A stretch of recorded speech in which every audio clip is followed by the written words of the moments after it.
Hello, this is Michael Wojcik with the City Council update for June 17th, 2013. Another fun one, 6 hours of meetings, but we got something historic done. The City Council, by a 7-0 vote, approved the DMC language as required by the state legislature. It's now official.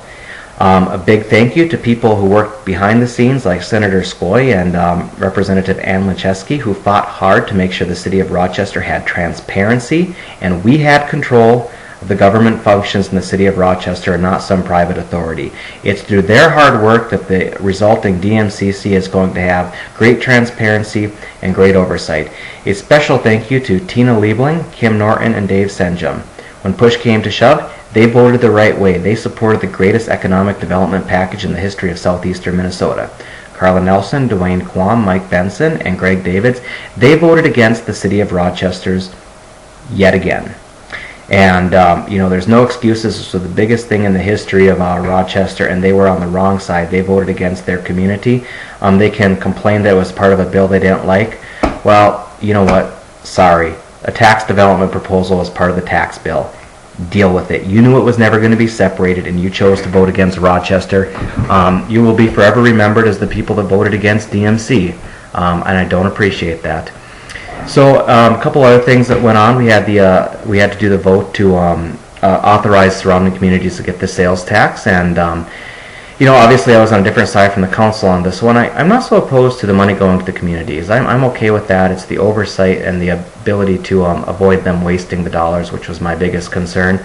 And I tried to put forward a resolution, a non-binding resolution, giving a little bit of guidance because as the Common Sense Committee and Jerry William promised, the City of Rochester would be consulting with these communities. As it turns out, that promise was not kept. We are not consulting with these communities in any way, shape, or form. We're deferring to state laws which pertain to other funds not related to sales tax distribution funds. So, unfortunately, that we did not fulfill that promise. Ultimately, I did support the distribution of the funds because I didn't want surrounding communities to view this as an attack on them. I think it was an attack on poor government. Greg Davids was the one person who came up with this. I like to always point out the hypocrisy that the city of Lanesboro, which gets a much higher percentage of sales tax from visitors than does Rochester. The Greg Davids good neighbor policy didn't apply there because that's in his district. It did apply in Rochester. In fact, it doesn't apply anywhere else in the state of Minnesota. Secondly, they keep bringing up the stat that, this is important to surrounding communities because they pay 40% of the sales tax. Well, that was completely ridiculous. Trust me, that is just a foolish, silly number. It's closer to an order of magnitude less than that. In fact, to put it in perspective, there are at the last census, there were 106,000 people in Rochester and 50,000 in these 17 surrounding communities. Let's say, hypothetically, that all 50,000 of these people who don't live in Rochester spent the same amount of money taxed on sales tax as the people living in Rochester. Ridiculous assumption to begin with. Even then, it's only they would still be only paying 32% of the sales taxes in Rochester. But that's with that ridiculous assumption. Now let's remember we've got people in this region who don't live in these 17 communities that are also coming here and spending money, and that 32% gets knocked down even more.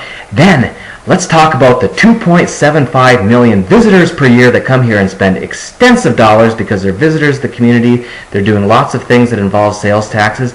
They're paying even more. And all of a sudden you realize how ridiculous and pathetic this 40% number is. So seriously, folks, if you're paying someone $200,000 a year to make up numbers, I will do it for $150,000. No problem. And, Greg Davids, making up the 40% number wasn't even enough. He was quoting the Post Bulletin. They pay most of the money. Well, obviously, they're bending numbers. They're making up numbers. It's not true. In reality, the 17 communities contribute some sales tax revenue to the community. It's probably less than 5%. And those same people contributing here, they're using our roads, they're utilizing our public safety services, their employment is through companies that utilize our city street network, our public safety. They come here and use our public amenities. In the big picture, the city of Rochester already subsidizes surrounding communities more than we receive. That's just the fact of the matter. I'm not so opposed to this because some of these communities have great projects, and these are regional economic development projects that can create assets in this area. City of Mantorville tonight, wonderful job talking about positive projects They're not giveaways, and they're things that are going to create benefits for the entire region. That's what we like to see from these dollars. Giving away money to housing in Stewartville, suburban sprawl, subsidizing suburban sprawl in the surrounding community. What a ridiculous use of this money. I hope Stewartville gets a little bit better sense and walks away from this. I know some folks down there in leadership in Stewartville. I hope they got the message of how ridiculous this sounds, and if that's their best project, they should just give it back and give it to DMC. So, I know I was a little bit of a minority on this one. I am particularly frustrated with the Common Sense group, again, that promised that we would come up with, policies in consultation with these cities. We never did that. We just never, ever, ever did that. This was in their text and in their writing. Another common misconception is that people supported this. Well, actually, when they went to the ballot box, unless they knew it was behind the scenes, there was $10 million for economic development. That's what the ballot question said. So that's a little bit of a stretch, too. Ultimately, though, I know a lot of people in these communities. I think a lot of communities are going to be good, but I think my role from this point out is to really highlight if some of these communities are abusing this money.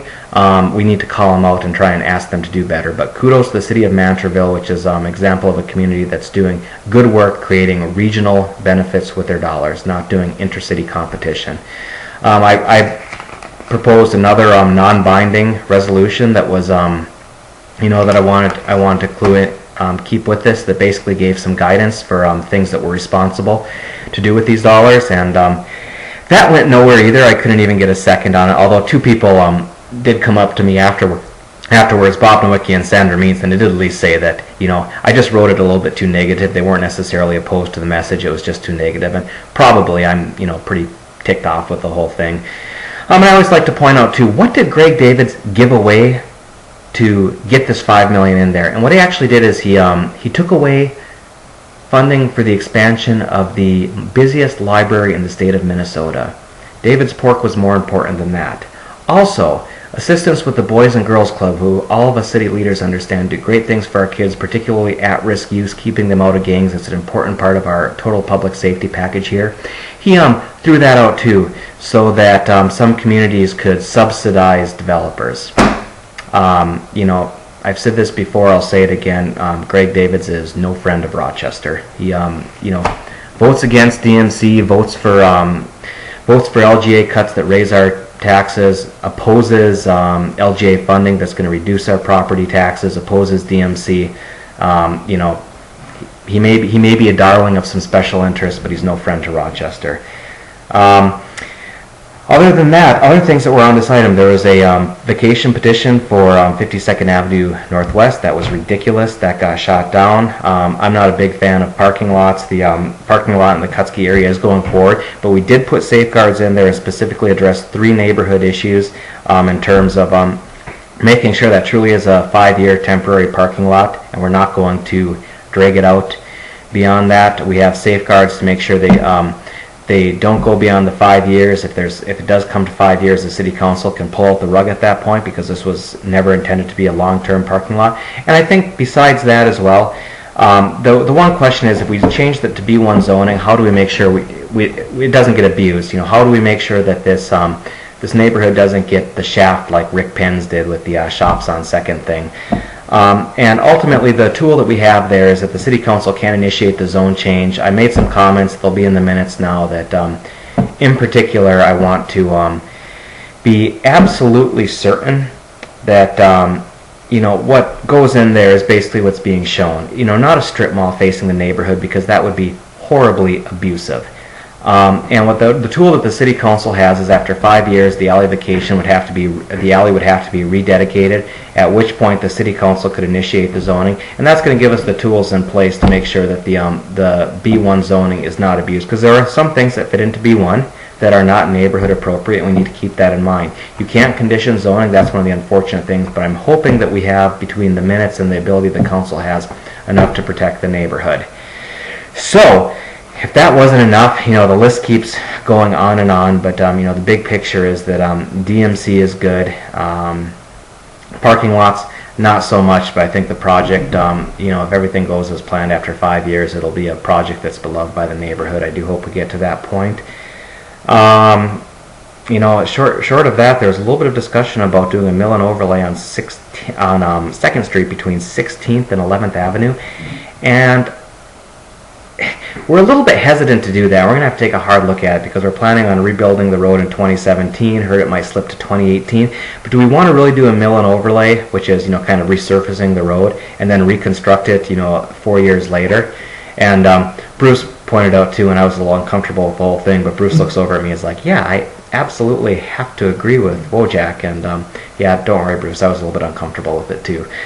But we both have that same point, and I think what we have to look at, we have to have a hard discussion. Do we pay to mill and overlay it now, or do we possibly wait a year or two and try and accelerate that 2017 project and do that last stretch of 2nd Street earlier?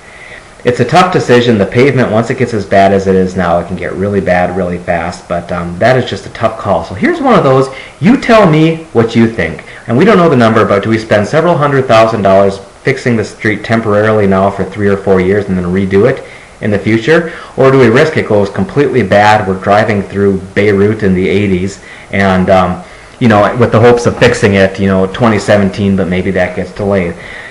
Not an easy call, but there's a good one for you to give me judgment for.